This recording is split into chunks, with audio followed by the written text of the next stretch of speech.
Hey guys, here we are with the legendary chef Ari Raskin. I don't know about legendary. I don't know about chef.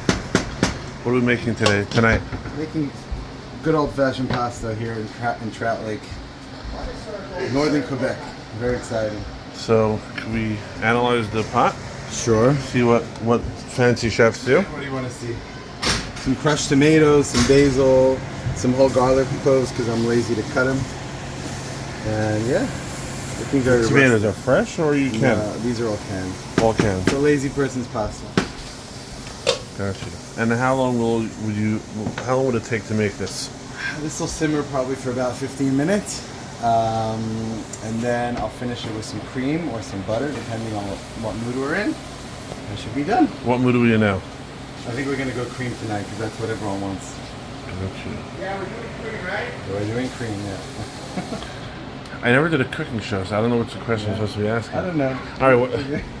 So you said, how many different ingredients here? It's very super simple. It's just onions, garlic, tomato. A fresh onion. Fresh garlic, fresh basil. Now, butter. Canned versus fresh. Does it make a difference on a dish like this or not? It's a different style sauce. You could do a fresh sauce, but this is, easy. Tomatoes are always in season when they're canned. So, tomatoes are something that can really, really well. So if you're using high quality tomatoes, you can use them whenever. Fresh, canned, whatever. Sorry. Food is obviously not a distant relative of the Raskins, correct? Fair enough. Tell me more. The Raskin family? I'll put it this way. I went to yeshiva when I was a little kid, and my father spoke to the Rosh Yeshiva, and he spoke about a certain bacher in the yeshiva, and he told him, look, put it this way, you have this guy in your yeshiva, he comes from a long line of thinkers and maskilim and philosophers and talmidei chachamim. My son comes from a long line of gemilas chesed, achnasas archim. That's kind of the Raskin thing, So your grandfather was? My grandfather was Michal Raskin, the proprietor of Raskin's Fruit Store in Crown Heights. And your great uncles? My great uncles have various fish stores and gourmet ingredients, etc. Food is synonymous by now for sure with the Raskin name. Just like to feed people. It's good to be a giver. That's the idea. Alright, did you think you'd become a chef one day as a professional? I don't like to refer to myself as a chef. I'm a cook. I like to cook food. I like to serve people. Yeah. Did you think it would have become a parnasa? Definitely not. I mean, it all started with this supper club that we started at Chabad TMR, my in-laws Chabad house. Just during COVID, because no one was coming to shul, so we wanted to bring people in. And then Baruch Hashem blew up from there. It went crazy. So, got to give the people what they want.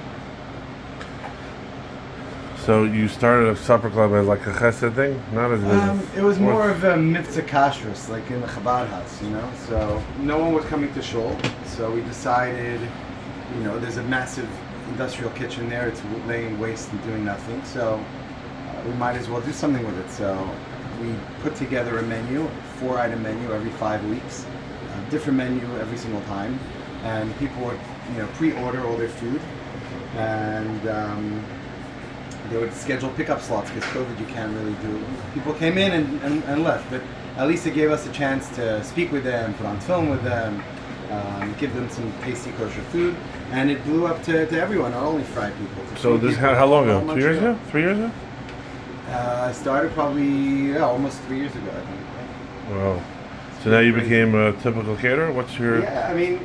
Well, you're not typical. It's never going to be typical. I try not to be. That's the whole point, Do something a little different, something tasty, something creative. That's the idea. But the main thing is it should be tasty. It doesn't have to be fancy. Do you do private chef type of stuff? Go to people's houses to cook? Sure. You do? Yeah, all the time. That's my main gig. All right, do you really? Yeah. Do you wear the hat or not into it? No, definitely not. Maybe one day? If they pay enough, you'll put on this If they pay enough, sure. But you can't take yourself too seriously at the end of the day. You can't lose focus. It has to be. You have to lose focus. You have to focus on the point. The point is to feed people tasty, delicious food, and if it's going to go to your head, that's where you start. Veering from what I would like to do. And you travel, and you're willing to travel, right, Ari? Sure. Yeah, I've traveled a bunch already. So what is like 5K? Yeah, something like that. Gotcha. Hey guys, you heard it here first.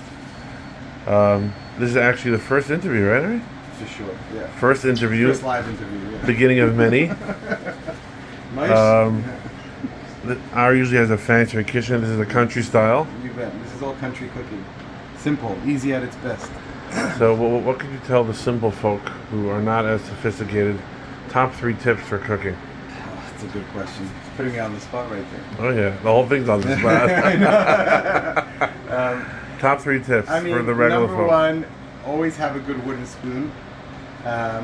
Use a wok. I use a wok a lot because a wok can be used for anything. Wok is a stove or just a type of pot? A wok is like a type of pan. It's an Asian pan. So it's sloped, so it's really tall, has long sides. So you can do anything in it. You can fry in it, you can saute in it, you can boil in it, you can do whatever you want. So that's my favorite kind of pan to use. And always make sure you use enough salt. Because that's the key to cooking. If you want to cook tasty food, you have to season it. What's with the wooden spoon? I just like having, it's a good utensil. So I always have a wooden spoon or a pair of tongs. Those are my 2 must-haves in the So how do kitchen. you use this wooden spoon besides for ridiculous comments? Well, use it in general, just for stirring, for mixing. It doesn't damage pots, especially if you have non-stick pots. It's just a good, solid thing to have in the kitchen. Gotcha. And a wok is a complex. I mean, is it A wok is super easy. Get a non-stick 14-inch wok. And I think can of make Chinese anything. food when I think of wok, right? It's good for tossing. You know, if you want to toss, then you need a good wok. Gotcha. And your Instagram account is? At Ari Raskin, or the supper club is at TMR Supper Club. Gotcha. For more content. Check it out. Thank you. So can you see how it looks? Food again? Sure. Bubbling away. Don't look at the pot. So Yeah. pure Motzai Shabbos cuisine. You bet. And for more videos, follow Ari on his Instagram and his Facebook. Facebook.